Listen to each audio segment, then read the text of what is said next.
have. Maybe we do that. Yeah, I still have some business to take care of. Really, you're no longer needed here. Yes, you will, my lady. Boop.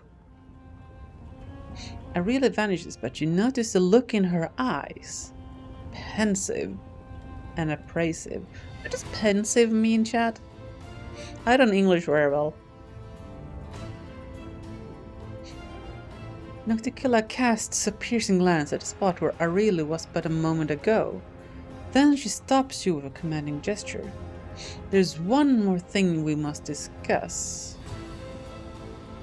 The Lexicon of Paradox, Lady Varish's magical treatise that contains many secrets of the World Wound. Yeah, someone else she's planning on betraying. Yeesh. Like, kind of worried, unsure. It's fine, chat. It's fine. If, you know, if Sauciel happens to get stabbed, I'm not super, you know, bothered about it. Pensive means thoughtful and considering. I mean, there's scheming going on all over the place. I love it. Okay, what about this lexicon? You and my servant, Lady Varish, were just talking about the lexicon of Paradox. For many years, it has remained split in half, harmless. But what was once divided can be made whole again.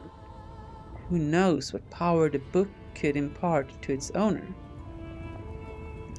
What if they expand the world wound even further? Or connect it to other planes? Not a chance. The lexicon of Paradox has caused more than enough trouble already. You already possess the first half of the book. Find the other one and bring them both to me.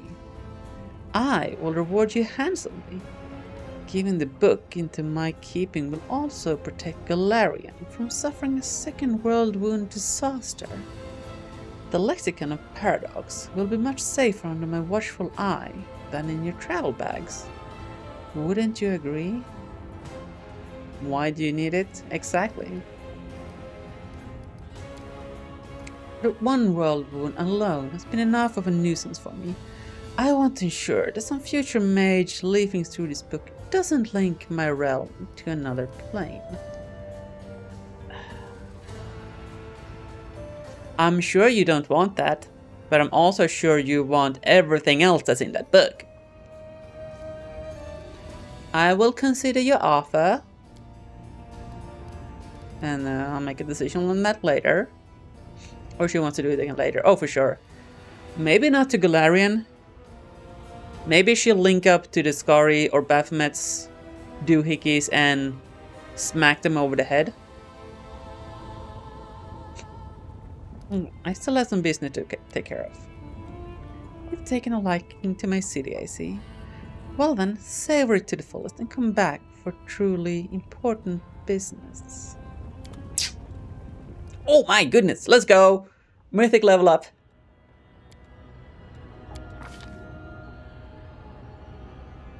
Hi? Emergency potion? What? Okay, you no longer suffer a racial penalty to an ability score. Ah, that doesn't really affect us. When you miss with a melee attack, yeah, no. Oh,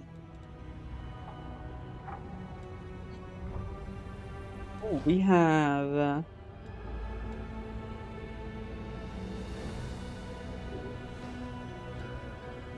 so many things.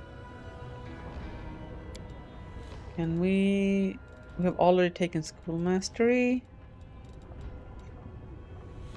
You can cast the first spell after an initiative roll as a swift action. If that spell is either a first level spell or is at least 2 levels lower than the maximum level of spells you can cast. So we can cast level 9 spells. That means the first spell after initiative roll on every heckin' fight is swift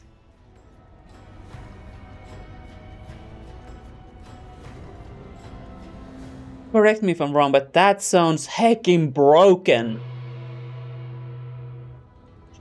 That means like every first round we can do like 2 Hellfire Rays or like all kinds of rubbish, right? I mean, that's seems like an easy sell for me. Oh, Lich powers. Even faster fireball. Heck yeah, let's go. You know what's better than 1 fireball? 2 fireballs. Depending on how long you cast the spell. Yeah, but a standard spell. Okay. Up to 3 rounds per day, Lich can make all spells they cast ignore spell resistance and spell immunity. Any creature affected by such spells can't cast spells for 1d3 rounds. Not being in the room where the fireball detonates. We're fine. This sounds good on paper, but we have not encountered problems with spell resistance or spell immunity because of our build.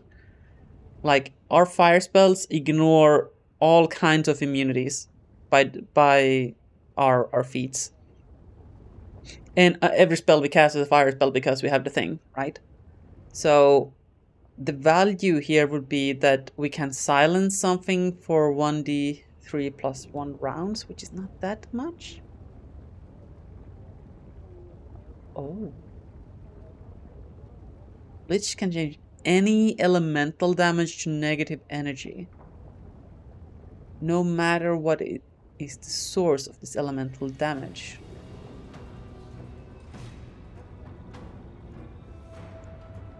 So, where we could get value out of this is when fighting ephemerals, because I believe that this allows us to circumvent the 50% damage reduction from non-negative energy. Or for anything that's not negative energy. But that feels very specific. What is consuming elements?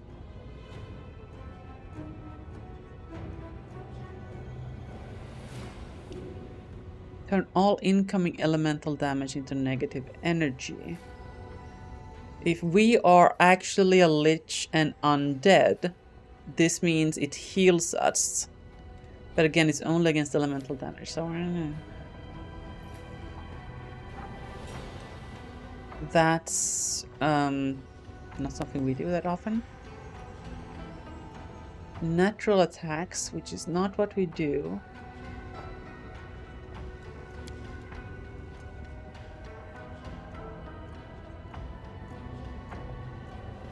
Why?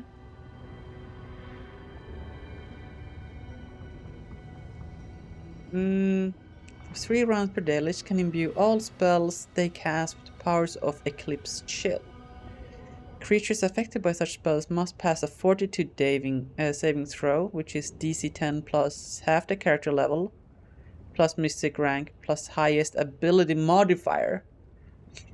So we're at like, what are we, level 16? This would be like a DC, probably DC high 20s something, which is decent. Or become blinded and suffer 2d8 cold damage, which is like, okay. Becoming vulnerable to cold, which is like, we deal fire. And negative energy.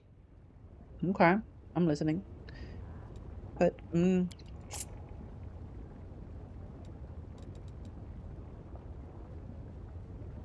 all enemies within 10 feet of a lich must make a saving throw or become shaken until the end of combat. I feel like that's not gonna be super helpful. DR 10/-, that's pretty good.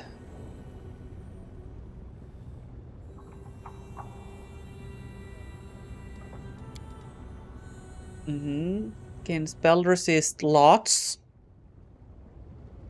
Whenever an enemy fails a check made to overcome spell resist, the next spell Lich would cast or next kinetic blast becomes quickened. Not so. Wait, hold. Not only are we like super strong against spells, like this is in addition to our normal spell resist, right? Which is pretty decent. That means if they hit us with a spell, not only is it likely to do nothing, the next spell is quickened. But then again, like how often do we actually get hit with spells? Eh.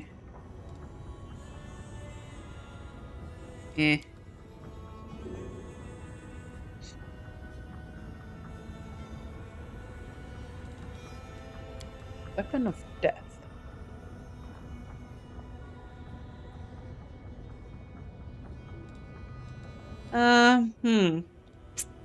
I don't know, chat.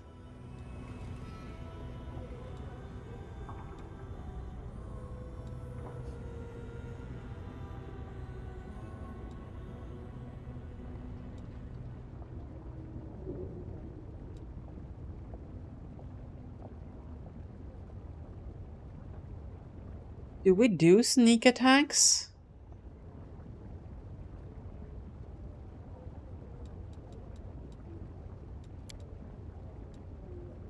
Show me my class thing, please.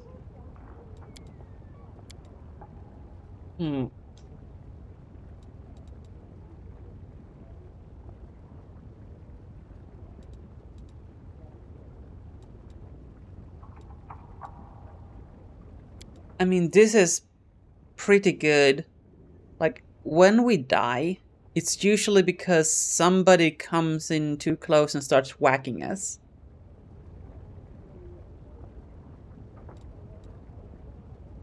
But then again,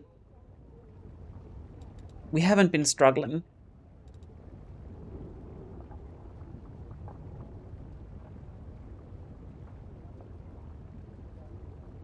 And this is a DC check, meaning bosses are probably, it's gonna be like hit or miss on bosses, I think.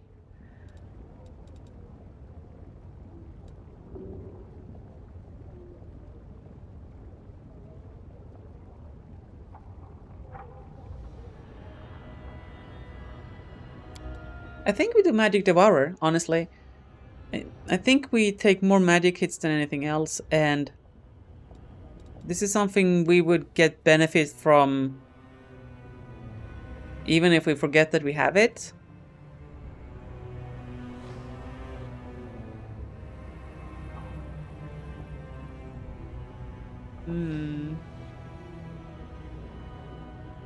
And this is interesting, but our intelligence modifier isn't that high, so the DC is not that difficult. So it's either Magic Devour or Indestructible Bones, I feel like. Yeah, let's go Magic Devour. Ooh, spells. We're choosing a level 3 spell. Okay.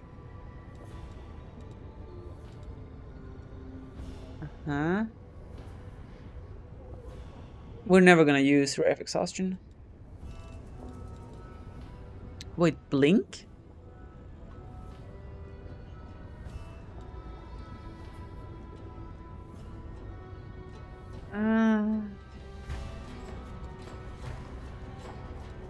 Probably not.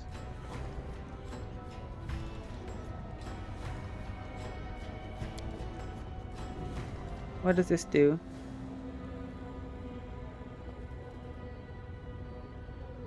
Ah, okay, that allows us to buff. None of these is really great, honestly. Concealment. Do we not have total displacement already?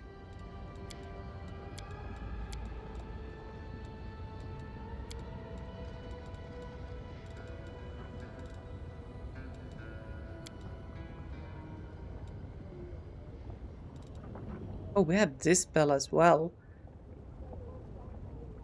This might be value together with Magic Devourer.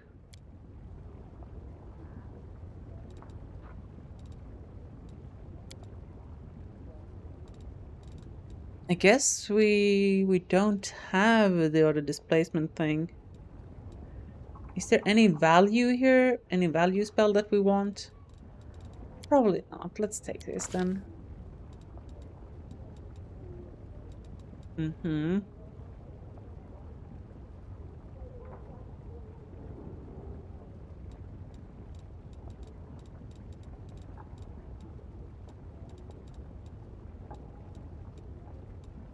Remove curse. We had a situation where we wanted this.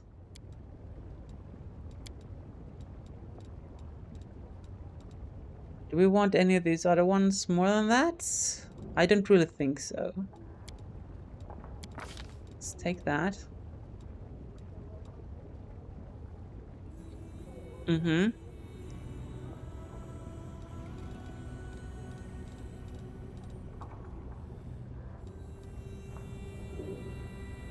Uh-huh.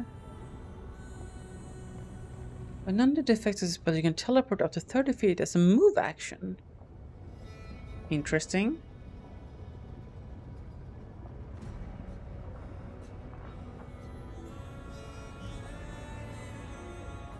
Does not provoke attacks of opportunity. Oh, this is a level 7 spell though. Cruising Communal seems pretty valuable. Oh, but that's expense.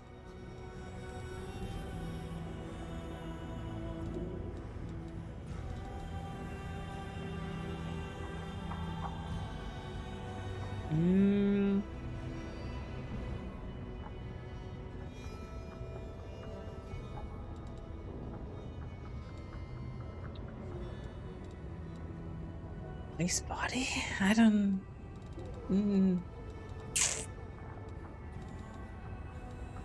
I think it's either polymorph or choosing communal. Honestly, probably polymorph.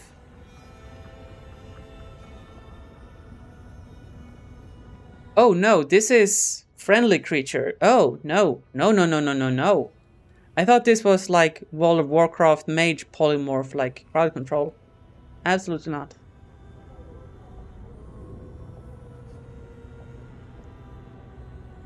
Hmm.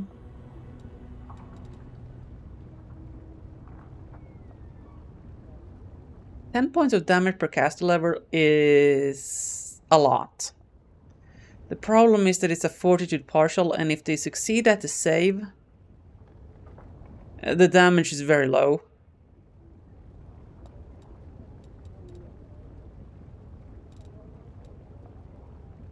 What is this? Evil disease. Not listening.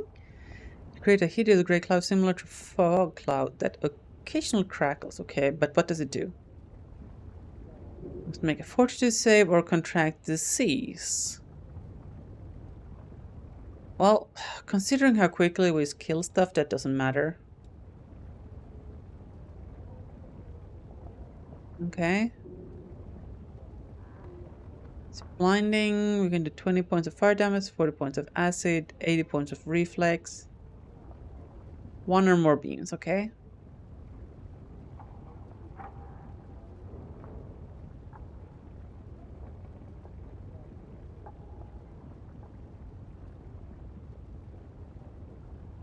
Wait. Okay, so there are 7 beams. And so there's going to be 7 hits. So if there's just one target, all the 7 ones hit that target? Is that correct?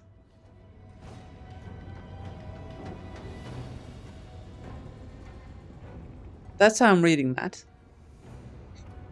And in that case, that is pretty decent, question mark? I mean, I don't know what else we would do, so let's send it. Let's have some fun. Verstanden. Mhm.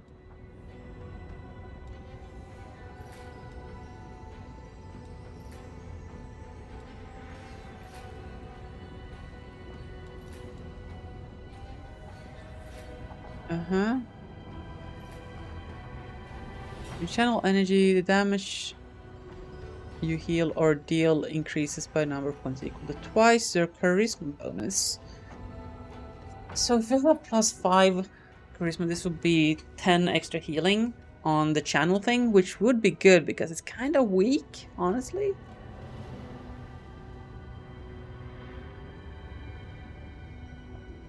Power attack, though.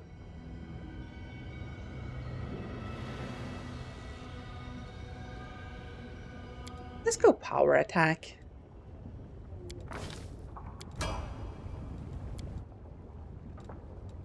Deadly and mythic? Okay. Sounds good to me. Wait, can I improve critical longbow? Ooh. Oh, it's just a critical multiplier. I mean, it's big. Oh, wait. Sneak attack, still additional 1d6 damage. Pretty good. When using rapid shot, you ignore defeats -2 penalty. Okay, so that's just +2 on all attack rolls.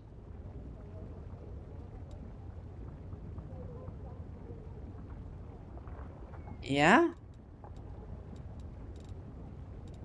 That's pretty good.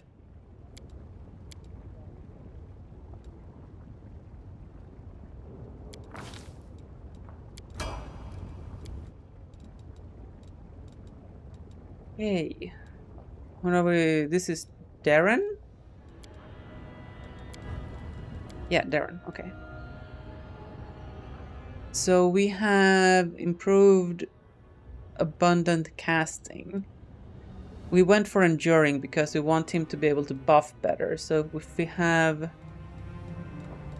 the even better enduring one, that would be great.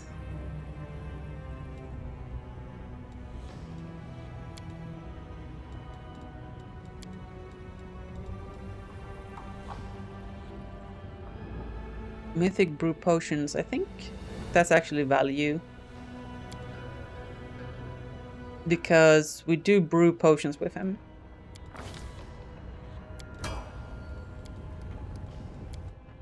And Cammy. Oh, we should have taken extra mythical ability and... God damn it. Oh well.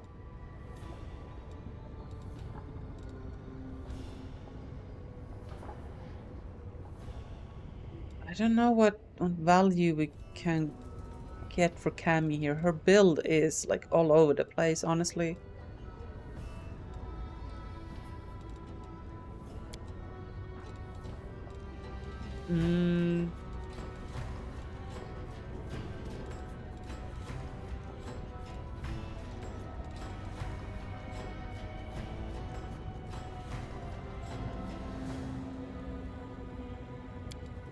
Yeah, let's go this thing.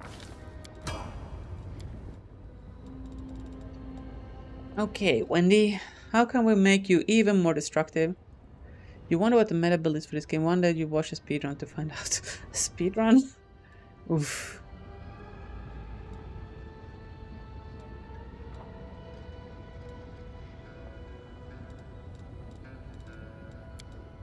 Don't we have... Oh, we don't have weapons back. This is pretty good. Half our mythic ranks as damage bonus, so that's +3 damage to longbows. I mean... I'm not gonna say no to +3 damage. Ooh, but mythic shot. Rapid shot. Yeah, I think we have to take this. Because just hitting shots means we do more damage. Okay.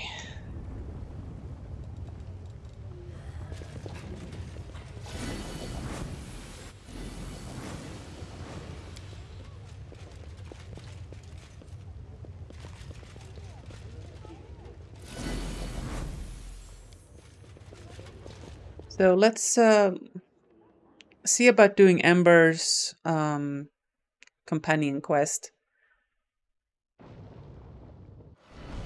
So I have been keeping an eye on this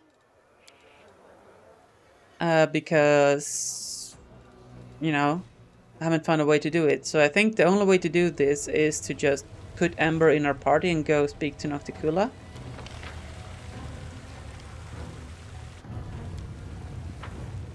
Quick, else we miss all the fun. Where's my tea? Let's go.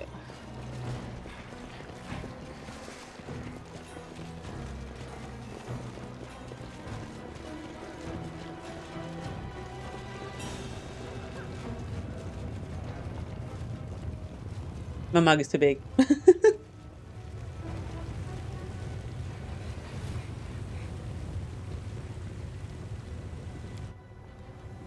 Oh. Walking corpses. What is this? Go to color fair. I thought you would give me a ship.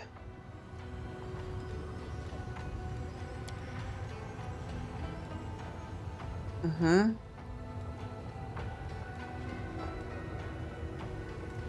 Decide the fates. Okay, we haven't gotten the book yet, so we can't really do that.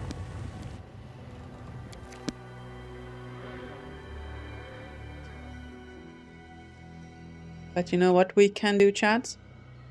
We can tell you about this message from our sponsor. No, we don't have a sponsor.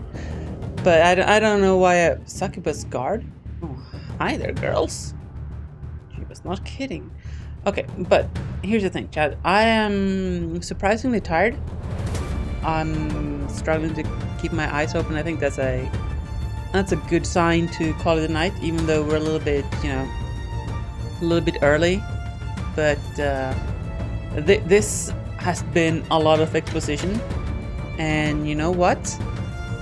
I'm here for it. It is a role-playing game, right? It's not a smacking nerds in the face game. It's a role-playing game, and I'm, like I said, I'm here for it. I'm a-okay with this.